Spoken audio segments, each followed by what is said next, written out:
నమస్కారం గురుగారు. శ్రీమాత్రే నమః, శ్రీ గురుభ్యో నమః.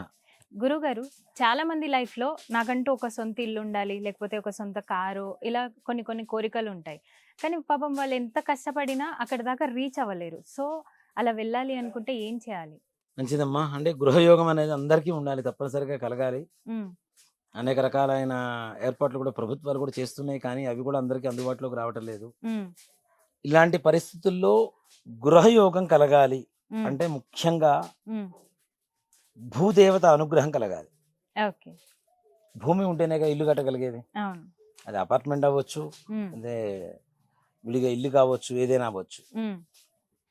ముఖ్యంగా గృహయోగం కలగాలి అంటే కొన్ని రకాల ప్రయోగాలు అంతకుముందు నేను కొన్ని చోట్ల చెప్పున్నాను. హ్మ్. అవి మంచి ప్రయోజనాలు కూడా కలిగి ఉన్నారు. చాలా హ్మ్. మంది కూడా ఫోన్లు చేసి చెప్తున్నారు, మీరు చెప్పిన పరిహారాలు చేశాం గురువుగారు, హ్మ్. మంచిగా గృహయోగం కలిగింది, మాకు ఇల్లు కొనుక్కున్నాం. ఒక పరిహారం అనేది మనం చెప్తూ ఉన్నాము అంటే దాంట్లో నిజం ఉండాలి. అలాగే ఆ నిజం అనేది ఎప్పుడు తెలుస్తుంది, వాడు చేసిన తర్వాత పొందేటువంటి ఫలితాన్ని బట్టి మనకి ఓకే. దాంట్లో ఎంతవరకు నిజం ఉంది అనేది తెలుస్తూ ఉంటుంది. హ్మ్. ఈ పరిహారం చెప్పిన 45 రోజులు 50 రోజులు ఇల్లు కొనుక్కున్న వాళ్ళు కూడా చాలా మంది ఉన్నారు. ఓహ్!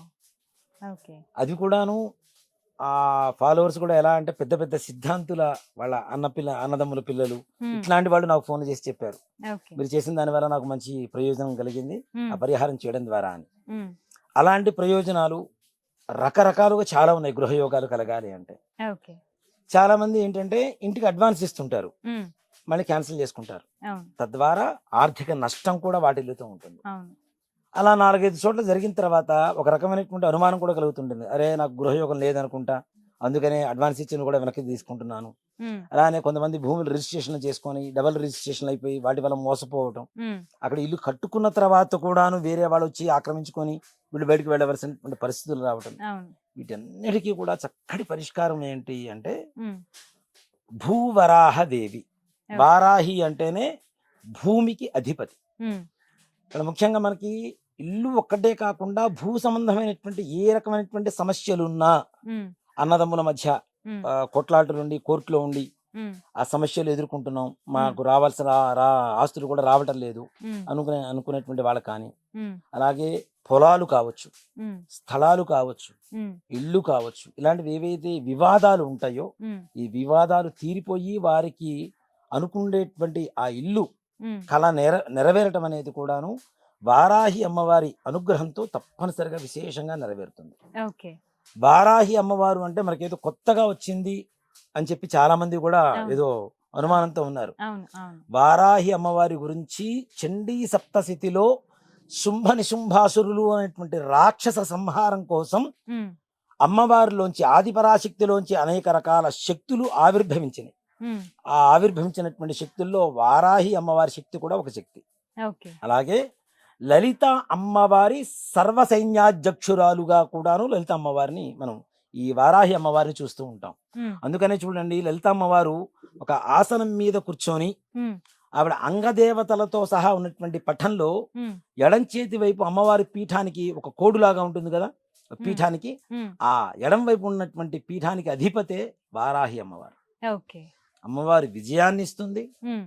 శత్రువు నాశనం కలుగజేస్తుంది. హ్మ్. ముఖ్యంగా భూ వివాదాలు ఏవైతే ఉన్నాయో హ్మ్. అవి తప్పనిసరిగా పరిష్కారం దొరుకుతుంది వాటిని. ఓకే. దానికి ఏం చేయాలి, హ్మ్. ఒక 45 రోజులు హ్మ్. ఇంటి యజమాని, హ్మ్. ముఖ్యంగా హ్మ్. ఇంటి యజమాని కుదరని పక్షంలో ఆడవాళ్ళు, హ్మ్. ఈ ఆడవాళ్ళకు కూడా 45 రోజులు కంటిన్యూస్గా కుదరదు కదా, మధ్యలో అవును. గ్యాప్ వస్తుంది, బ్రేకులు వస్తుంటాయి కదా అనుకుంటే అవును.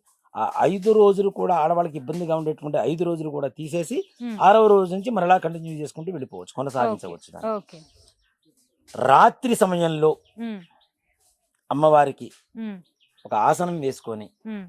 అమ్మవారి పటం ఇంట్లో పెట్టుకోవచ్చు, దాంట్లో ఏమాత్రం కూడా సంశయం లేదు. వారాహి అమ్మవారి ఓకే. పటాన్ని ఇంట్లో ఉండకూడదు. ఆవిడ చాలా శక్తివంతురాలు. ఎంత శక్తివంతురాలైనా అమ్మ కాబట్టి మనకు అమ్మే. హ్మ్. మన అమ్మ మనకి చెడు చేయదు కదా, అవును. మనకు మంచిగా చేస్తుంటుంది కదా. అవును. హ్మ్. కాబట్టి అమ్మ స్వరూపంలోనే ఉంటుంది కాబట్టి జగన్మాత కాబట్టి అమ్మవారు చక్కగా వారాహి పటం పెట్టుకొని హ్మ్. ఆవ నూనె, మనకి హ్మ్. బయట షాప్స్లో అమ్ముతూ ఉంటారు, ఆవ నూనె తీసుకొని ఆవ నూనెతో దీపారాధన వెలిగించి హ్మ్. ఓం నమ శివాయ అనేటువంటి శివ పంచాక్షరి మంత్రాన్ని ఒక 108 సార్లు చేసి ఓకే.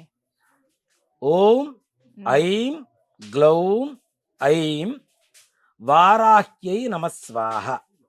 ఈ మంత్రాన్ని మగవాళ్ళు, ఉమ్, ఆడవాళ్ళైతే ఓం ఐం గ్లౌం ఐం వారాహ్యై నమో నమః. ఆడవాళ్ళకి స్వాహాకారం పనికిరాదు కాబట్టి ఉమ్, ఈ యొక్క మంత్రాన్ని ఆడవాళ్ళు నమో నమః, మగవాళ్ళైతే స్వాహాకారంతో రోజుకి 1000 సార్లు జపం చేసి ఓకే. అమ్మవారికి పెరుగన్నం, ఉమ్, మనం కొద్దిగా ఎక్కువ అక్కర్లా, ఇంత అన్నం చాలు, ఉమ్, పెరుగు కలుపుకొని ఉమ్, చక్కగా దాంట్లో 2 దానిమ్మ గింజలు వేసి ఉమ్, అమ్మవారికి నివేదన చేసి మనం ప్రసాదంగా స్వీకరిస్తే ఉమ్, అమ్మవారి పరిపూర్ణమైనటువంటి అనుగ్రహ కృపాకటాక్ష వీక్షణాలతో ఉమ్, ప్రతి ఒక్కరికి కూడా ఉండేటువంటి భూ వివాద సమస్యల నుంచి బయటపడతారు. ఉమ్, అలాగే మనం సొంత ఇల్లు కావాలి అనుకునేటువంటి ప్రతి ఒక్కరి కళ కూడా నెరవేరుతుందని చెప్పడంలో ఏమాత్రం కూడా అతిశయోక్తి లేదు. ఓకే. ఈ విధంగా చేయండి, అమ్మవారి అనుగ్రహం పొందండి.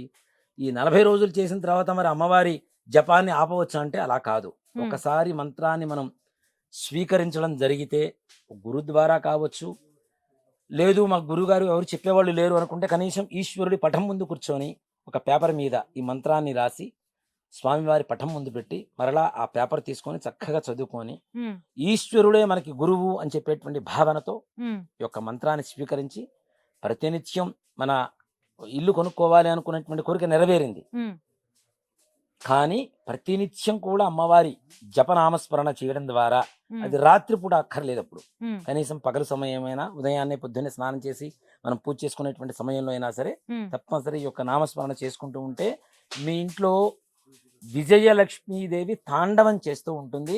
మీ గృహం మీరు అనుకునేటువంటి దానికంటే కూడాను స్వర్గంలాగా ఉండేటువంటి ఇల్లు మీరు కట్టుకునేటువంటి అవకాశాలు సంపూర్ణంగా అమ్మవారి అనుగ్రహంతో కలుగుతుందని చెప్పడంలో ఏమాత్రం కూడా అతిశయం. గురుగారు, వారాహి అమ్మవారికి వెలుతురు రాకముందే పూజ చేయాలి అంటారు.